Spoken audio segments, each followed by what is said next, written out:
వండాలమ్మా.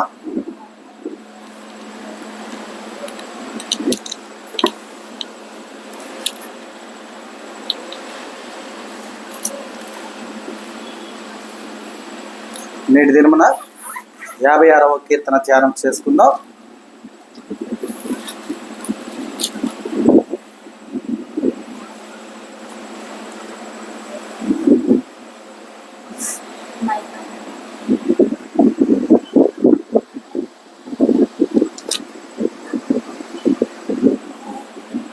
దేవా, నన్ను కరుణింపు.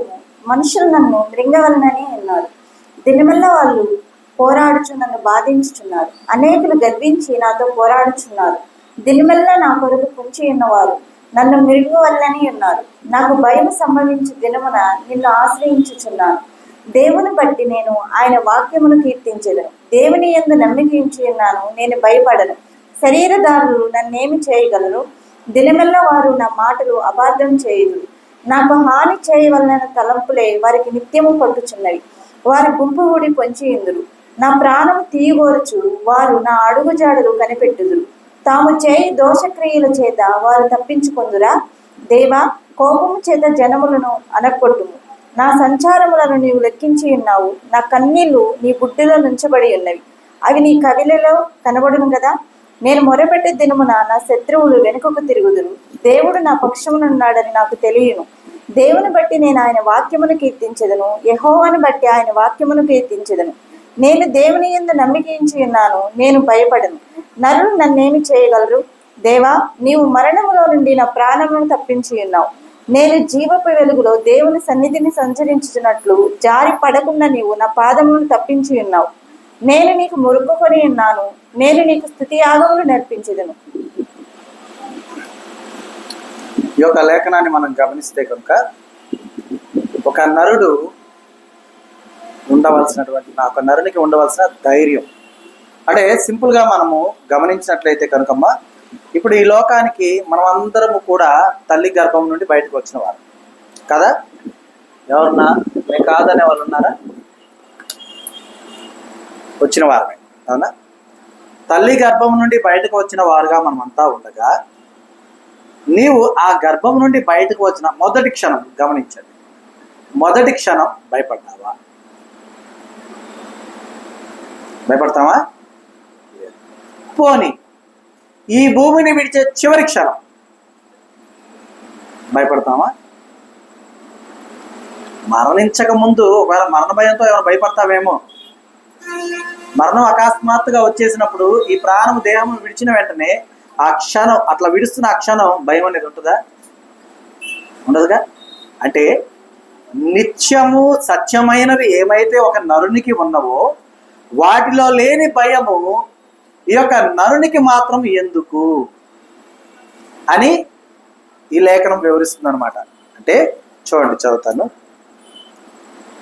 దేవా, నన్ను కరుణింపుము. మనుషులు నన్ను మృంగవలెనని ఉన్నారు.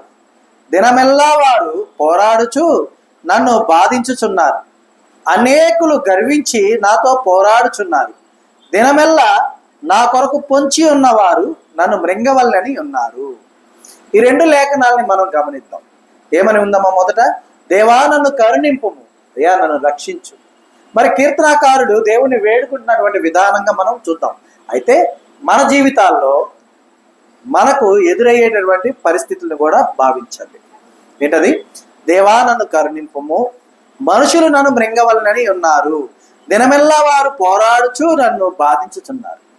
మన చుట్టుప్రక్కల ఉన్నటువంటి వారు కావచ్చు, అంటే మన చుట్టుపక్కల అంటే వెంటనే ఇంటి చుట్టూ చూడవాకనమ్మా, వాళ్ళని కాదు నా ఉద్దేశం. మనల్ని బాధించదలుచుకున్నటువంటి వారు మాటలతో సుటిబొటి మాటలు మాట్లాడుతూ, లేకపోతే మనకి ఏ వైపు నుంచి మేలు కలగకుండా, ఏ వైపు నుంచి మనకు సహాయం అందకుండా చేసేవారు ఈ లోకంలో చాలా మంది ఉన్నారు.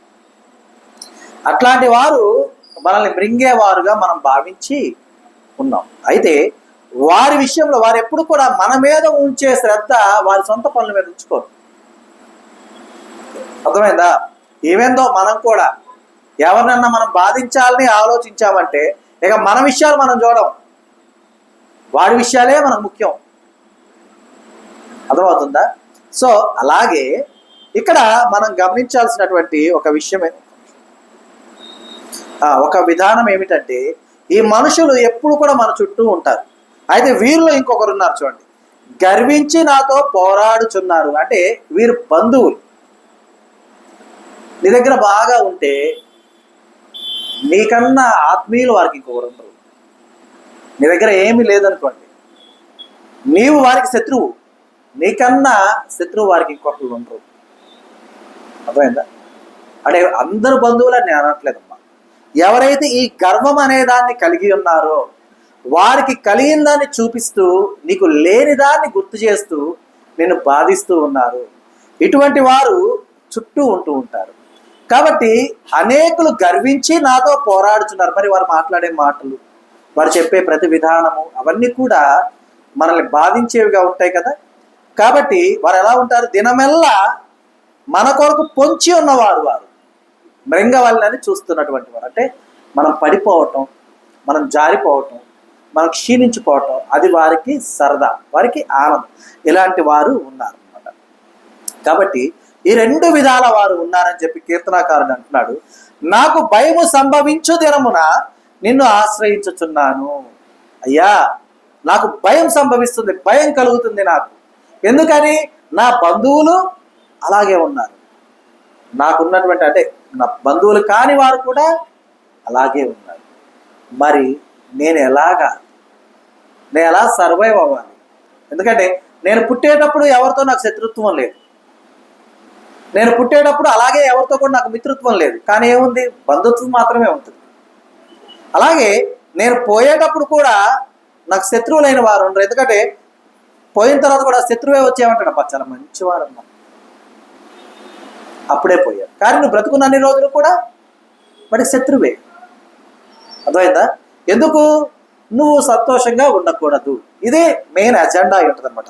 సో ఆ విధానమైనటువంటి మనుషుల విషయమై కీర్తనాకారుడు భయము కలిగి దేవుని యొద్దకు వెళ్ళి విన్నవించుకుంటున్నాడు అనమాట. అయితే ఆయన అంటున్నాడు చూడమ్మా, దేవునిని బట్టి నేను ఆయన వాక్యమును కీర్తించెదను, దేవుని యందు నమ్మిక ఉంచి ఉన్నాను, నేను భయపడను. శరీరదారులు నన్నేమి చెయ్యగలరు? ఏమా, శరీరదారులు ఏం చేయగలుగుతారు? మనల్ని ఏమైనా చేయగలుగుతారా? శరీరదారులు మహా అయితే ప్రాణం తీస్తారు అంతే, అంతకన్నా ఏమైనా చేయగలరమ్మా? చేయలేదు. ఆ ప్రాణం కూడా ఎప్పుడు తీస్తారో తెలుసా వాళ్ళు? ఇక వీడితో నేను గెలవలేను అని అనుకున్నప్పుడే ప్రాణం తీసేస్తారు వాళ్ళు. అంటే ప్రాణం తీసేసి చంపేసి జయించాము అనుకుంటారు, కానీ వాస్తవానికి అది కాదు జయం. అర్థమవుతుందా? సమవుజ్జి ఎదురుగా ఉండగా ఆ సమవుజ్జి యొక్క మనసు గెలుచుకుంటారు చూసారా, అది నిజమైన గెలుపు. అర్థమవుతుందా? కాబట్టి ఆయన అదే విధానాన్ని దేవుని యొద్ద విన్నవించుకుంటున్నాడు. అయ్యా, నేను నిన్ను బట్టి నీ వాక్యమును కీర్తిస్తున్నా, నీ మీద నమ్మిక ఉంచి ఉన్నాను కాబట్టి నేను భయపడను.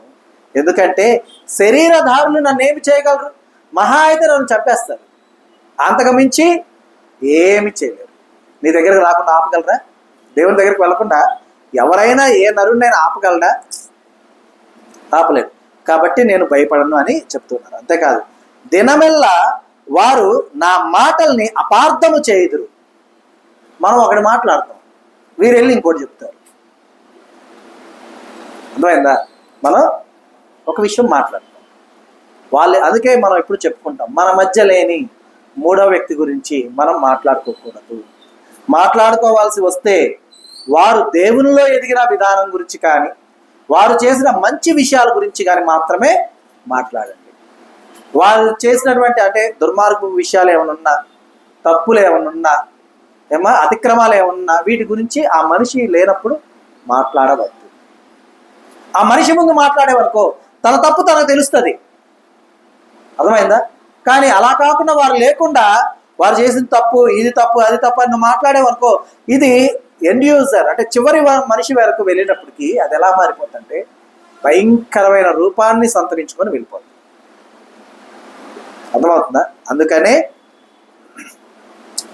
మన మధ్య లేని మూడో వ్యక్తి గురించి ప్రస్తావన ఉండకూడదు. ఇది గమనించాలి. ఎందుకంటే దినమెల్లా వారు నా మాటలు అపార్థము చేయుదురు. మనం మాట్లాడింది ఒకటి, వారు మనం మాట్లాడింది ఇది అని చెప్పేది ఒకటి. ఆ వినేవాళ్ళు కూడా మొదటి వాడు ఏం మాట్లాడేకి అనవసరం, వచ్చి చెప్పారు కదా అంటే నువ్వు అనకుండానే చెప్తారా? అరే నా మీద కోపం ఉంటే వాడు నేను అనాల్సిన పని లేదు, ఏం అనకపోయినా అన్నానని చెప్తారు. చెప్పడా?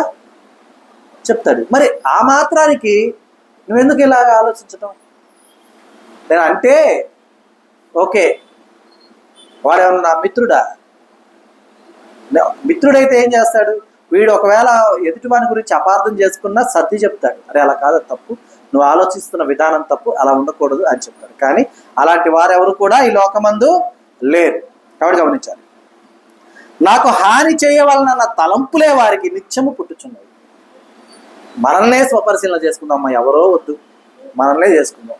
ఎవరన్నా మనల్ని బాధ పెట్టిన వారు ఎవరన్నా ఉంటే వారికి కీడు చేయాలని నేను ఆలోచించలేదన్న ఏ క్షణం కూడా అనేవాళ్ళు ఎవరన్నా ఉన్నారా? ఉండగలరా? లేదు. కనీసం వాడికి పిన్నిస్తానో గుచ్చాలనుకునే వాళ్ళు. ఎందుకని? సురుకు పుడితే డబ్బా అన్నాడంటే అమ్మయ్యా కదమ్మా. కాబట్టి మనం అలా ఉండకూడదు, అర్థమైందా? కనుక మనం గమనించాలి. ఎందుకంటే హాని చేయాలన్న తలంపులు ఉన్నటువంటి వారు ఎవరైనా ఉన్నారు అంటే వారు ఇక్కడ ఉన్నటువంటి లేఖనానుసారమైన విధానంతో ఏమైనది? కీర్తనాకారుడికి వ్యతిరేకై ఉన్నాడు. అవునా? వారి గురించే దేవుడికి విన్నవిస్తూ ఉన్నాడు.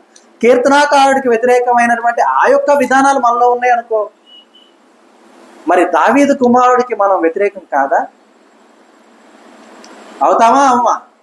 దావీదు కుమారుడు ఎవరింతకి ఏమన్నా తెలీదా? ఎవరు? యేసు ప్రభు వారేనా? ఆయనేనా? ఇంకెవరున్నారా? కాబట్టి మనం అప్పుడు దేవునికే వ్యతిరేకులం అవుతాం. కాబట్టి గమనించాలి. అదే చూడండి, వారు గుంపు కూడి పొంచి ఉందురు, నా ప్రాణము తీయగోరుచు వారు నా అడుగు జాడలు కనిపెట్టుదురు. వీరెవరంటే అరుగుల మీద కూర్చుని ముచ్చట్లు చెప్పుకునేటటువంటి వారు, గుంపు కూడేటటువంటి వారు. ముసలమ్మ ముచ్చట్లు చెప్పుకుంటారు కదా, ఆ విధానంలో ఉన్నవారు అన్నమాట. ఏమంటున్నారు? వారు గుంపు కూడి పొంచి ఉందురు, నా ప్రాణము తీయగోరుచు వారు నా అడుగు జాడలు కనిపెట్టుదురు. ఇది చూసావా? ఇదిగో వాళ్ళ ఆయన ఆఫీస్కి వెళ్ళిపోయాడు, వీళ్ళిద్దరు ఇదిగో ఈ అమ్మ ఇద్దరు కలిసి ఇంకా ముచ్చట్లు పెట్టుకుంటున్నారు. ఈ మనకెందుకు? సాయంత్రం కూర్చుంటే మనం అవి చెప్పుకోవాలి, వాళ్ళిద్దరి సంగతి మనకెందుకు? కానీ అది కుదరదు. కానీ అలా మాట్లాడుకున్నటువంటి వారు ఎవరై ఉన్నారు ఇక్కడ? కీర్తనాకారుడికి వ్యతిరేకే కదా.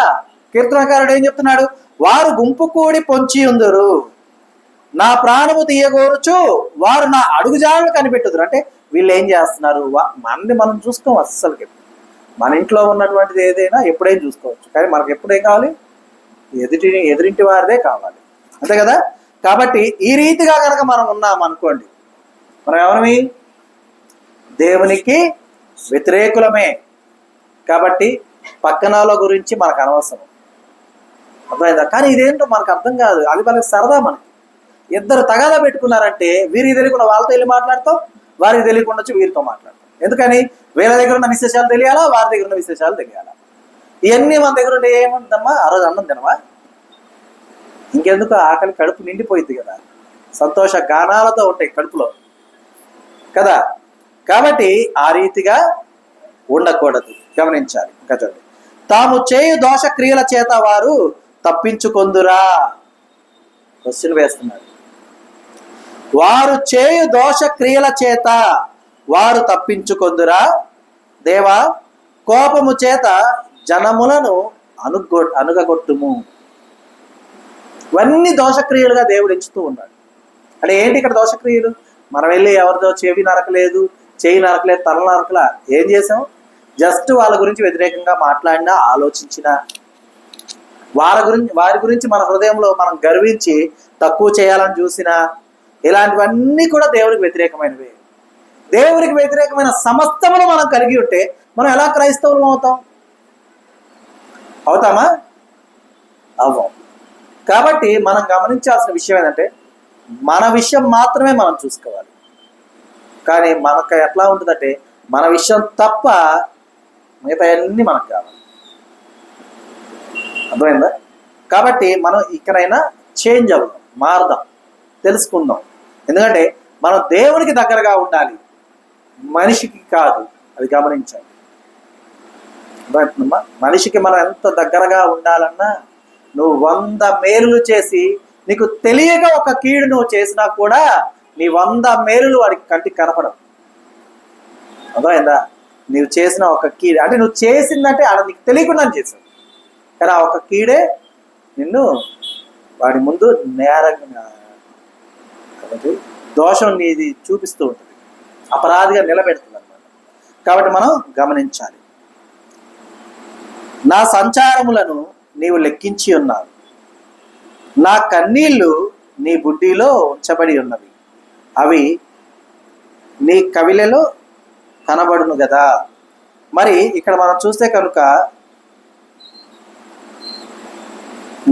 అయ్యా నా సంచారములు అంటే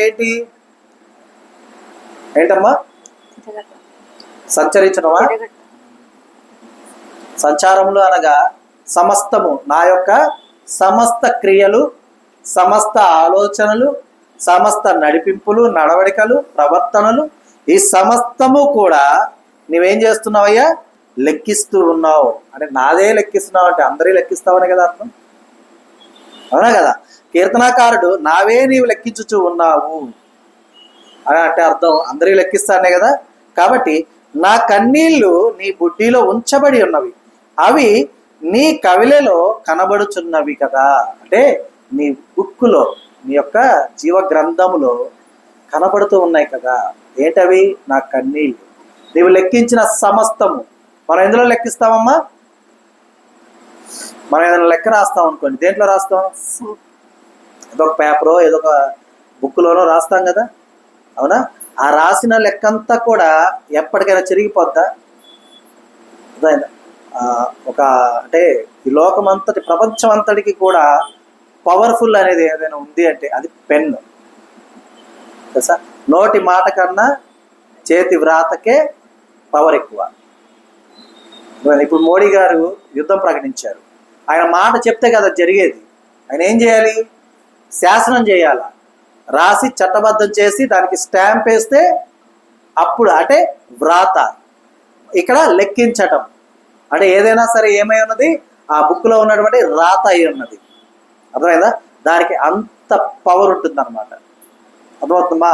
కాబట్టి కన్నీళ్లు దేవుని యొక్క బుడ్డిలో ఉంచబడి ఉన్నవి, అవన్నీ కూడా లెక్కించబడుతూ ఉన్నవి కనుక గమనించాలి. నేను మొరపెట్టు దినమున నా శత్రువులు వెనకకు తిరుగుదురు, దేవుడు నా పక్షమున ఉన్నాడని నాకు తెలియదు. మరి మనం మొరపెడితే దేవుడు మన పక్షాన ఉన్నాడని తెలుస్తుంది ఎలాగా? మన శత్రువులు అంటే ఇక్కడ ఏమో మళ్ళా మనం అందరం అనుకుంటాం శత్రువు అనగానే మొదటేమో అపవాదం అంటాం, తర్వాత ఏమో మనుషులు అంటాం. నిజానికి మన శత్రువు మనుషులో అపవాదం కాదు. మన శత్రువులు ఎవరన్నా ఉన్నారంటే అది మన ఆలోచనలు. మన శత్రువులు ఎవరన్నా ఉన్నారంటే అది దేవునికి వ్యతిరేకమైన మన ఆచరణలు. మన శత్రువులు ఎవరైనా ఉన్నారంటే అది దేవునికి వ్యతిరేకమైన మన యొక్క సమస్త ప్రవర్తన, నడవడికలు. అవి మన శత్రువులు. ఎందుకని అవి నిన్ను దేవునికి వ్యతిరేకంగా చేస్తున్నాయి కదా. అర్థమైందా? కాబట్టి మన శత్రువుని మనం గెలవాలంటే ఏం చేయాలి? దేవునిలో బలంగా ఉండాలి. అర్థమవుతమ్మా? కాబట్టి మనం మొరపెట్టు దినమున మన శత్రువులు ఏవైతే మన ఆలోచనలు ఉన్నాయో, ఏవైతే మన తలంపులు ఉన్నాయో, ఏవైతే మన ప్రవర్తన, చెడు ప్రవర్తన ఉన్నదో సమస్తము కూడా మార్చబడే విధంగా దేవుడు వాటన్నిటిని కూడా వెనకకు మళ్ళిచ్చేస్తాడు. అర్థమవుతుందా? దానిని బట్టి నువ్వు ఎప్పుడైతే దేవుల్లో సంతోషంగా ఎదుగుచున్నావో, ఎప్పుడైతే దేవుల్లో అధిక బలంగా ఉన్నావో, దానిని బట్టి నువ్వు తెలుసుకుంటావు ఏమని? దేవుడు నా పక్షాన ఉన్నాడు అని. అర్థమైందా? కాబట్టి దేవుని బట్టి ఆయన వాక్యమును కీర్తించదను, యెహోవాని బట్టి ఆయన వాక్యమును కీర్తించదను. నేను దేవుని యందు నమ్మిక ఉంచి ఉన్నాను, నేను భయపడను. నరులు నన్నేమి చేయగలరు? నరులు ఏం చేయగలరమ్మా? ఏం చేయలేరు కదా. కాబట్టి మనము దేవుని యందు నమ్మిక ఉంచి భయపడకుండా ధైర్యంగా ఉండాలి. అర్థమైందా? దేవుని విషయమై అంటే దేవుని బట్టి ఆయన వాక్యాన్ని కీర్తించేవారుగా ఉండాలి, గణపరిచేవారుగా మనం ఉండాలి. గమనించాలి. దేవా నీవు మరణములో నుండి నా ప్రాణమును తప్పించి ఉన్నావు. నేను జీవపు వెలుగులో దేవుని సన్నిధిని సంచరించున్నట్లు జారి పడకుండా నీవు నా పాదములను తప్పించి ఉన్నావు. మరి ఇక్కడ చూడండి, దేవా నీవు మరణములో నుండి నా ప్రాణమును తప్పించి ఉన్నావు అంటే ఎక్కడి నుంచి తప్పించాడని అర్థం? మరణం అనగానే వెంటనే ఈ లోకంలో హార్ట్ అటాక్ వచ్చి చనిపోగానే వెంటనే వెళ్ళిపోయి పాస్టర్ గారు వెళ్ళిపోయి ప్రార్థన చేసి అటు ఇటు గుండె మీద సిఆర్ మీద ఉంటుంది, దాన్ని చేసి తట్టంగానే ఇక లేవగానే పాస్టర్ గారు చేయి పెడితే లేచాడా? అమ్మా అదేంటి సిపిఆర్ ఏనా దాన్ని అంటారు? మరి అది సైంటిఫిక్గా ఉంటుంది, అది పంపింగ్, అందువల్ల లెగుస్తాడు. అర్థమైందా? దానికి ఈ వాక్యానికి సంబంధం లేదు. ఇక్కడ ఉన్న అర్థం ఏంటంటే, నీవు మరణములో నుండి నా ప్రాణమును తప్పించి ఉన్నావంటే నాకు కలిగిన పాపము చేత నేను ఉండవలసినటువంటి ఆ పాతాళపు యొక్క గవినిలో నుండి నన్ను నా చెర నుండి విడిపించి నన్ను నీ చెంతకు అంటే జీవపు వెలుగులోనికి నన్ను తీసుకువెళ్ళావయ్యా. అలాగే నిత్యము నీవు నన్ను నడిపించుచు నా పాదము తొట్టిల్లకుండా ఉండుటకై నేను నీ యొక్క సన్నిధిలో నీ వెలుగులో సంచరించున్నట్లుగా జారి పడకుండా ఉండటానికి నా పాదములను ఏం చేసి ఉన్నావు? తప్పించి ఉన్నావు. అర్థమైందా? కనుక నేను నీకు మ్రొక్కుకొని ఉన్నాను, నేను నీకు స్తుతి యాగములను అర్పించదను. అనుకుంటున్నా అంటే ఇక్కడ మనం దేవునికి అది చేసాం ఇది చేసాం అంటే ఏంటి అంటే చేయాల్సిన నిజంగా ఆయన కోసం మనం ఏదో గొప్ప గొప్పగా చేయటము, ఆయన్ని గొప్ప గొప్పగా ప్రచురం చేయటం ఇలాంటివి కాదు. మొదట మనం పరిపూర్ణంగా మారి సంపూర్ణమైన దేవుని బిడ్డగా పరిపూర్ణమైన విశ్వాసిగా స్థిరపరచబడినప్పుడు నీవు అదే దేవునికి అర్పించే గొప్ప బలి అర్పణ. అర్థమైందా? ఇలా కాకుండా మనం ఈ లోకపరమైన విషయాలు, మనము చుట్టూ ఉన్నటువంటి వారి విషయాలు, మన విషయం కాకుండా దేవుళ్ళో మనం ఎదుగుతున్నాం అన్న సంగతిని మర్చిపోతాం. దేవుళ్ళు ఎలా ఎదగాలనే సంగతిని వదిలేస్తాం. కానీ లోకములో అన్ని విషయాలు మనకే కావాలి. కాశ్మీర్ దగ్గర నుంచి కన్యాకుమారి దాకా ఏమి జరిగినా మనకే తెలియాలి. కాశ్మీర్లో పండిన యాపిల్ కన్యాకుమారిలో కుళ్ళిపోయినా మనకే తెలియాలి. ఉపయోగం ఏంది? ఏమైనా ఉపయోగం ఉంటుందా? లేదు. కానీ దేవునిలో చిన్న చిన్న విషయాలు క్షుణ్ణంగా తెలుసుకోవటం వల్ల ఎలా ఉంటాను? ఎంత గొప్పగా ఉండగలుగుతావు. ఈ లోకంలో ఏం జరుగుతుందో అంతా తెలుసుకొని రేపు పొద్దున్నే మనం వెళ్ళి ఐఏఎస్ ఎగ్జామ్ రాయాలా, కరెంట్ అఫైర్స్ అన్ని తెలుసుకొని కదా? అవునా కదా? కాదు కదా? కాబట్టి ముఖ్యమైనది ఏంటి, విలువైనది ఏంటి, అత్యంత విలువైనది ఏంటి అనేది తెలుసుకోవాలి. ఈ సమస్త లోకములో ఉన్నటువంటి సర్వములో కల్లా అత్యంత విలువైనది ఏదైనా ఉంటే అదేంటో తెలుసా? కేవలము నువ్వు సుస్పష్టంగా వినగలిగిన దేవుని మాట, దేవుని యొక్క స్వరము స్పష్టంగా వినగలగాల. ఆ వినగలిగావా, ఆ వాయిస్ నువ్వు ఐడెంటిఫై చేయగలిగావా, ఇక నువ్వు దేవుల్లో ఎంత దగ్గరగా ఉన్నావో నువ్వు అర్థం చేసుకోవచ్చు. కానీ అది తప్ప ఇక మిగతా అన్నీ వినపడతాయి, మిగతా అన్నీ జ్ఞాపకం ఉంటాయి. ఎంత మర్చిపోవాలన్నా అవి మాత్రం మర్చిపోలేవు కదా? కాబట్టి అలాగున కాక కీర్తనాకారుడు చెప్పిన విధంగా నరునికి నేను ఎలా భయపడవలెను, నా దేవునికి కదా భయపడాలి. నరమాత్రుడు నన్నేమి చేయగలడు, నన్నేమి చేయలేని వాని కొరకు కాదు నేను ఉండాల్సింది, నన్ను నిత్యరాజ్యానికి తీసుకువెళ్ళడానికి నా పాదములు తొట్టిల్లకుండా పట్టుకొని నన్ను తప్పించిన నా దేవునికి నేను ఇష్టమైన బిడ్డగా ఉండాలని చెప్పి మనం తీర్మానించుకొని మరి ఒక 5 నిమిషాలు మనం వ్యక్తిగత ప్రార్థన చేసుకుందాం. మరి దినము దేవుడు మనకు అనుగ్రహించిన తన సత్యవాక్కును బట్టి దేవునికి కృతజ్ఞతాస్తుతులు చెల్లిస్తూ ఉన్నాను. దేవుడు తన వాక్యమును దీవించిన గాక. ఆమేన్.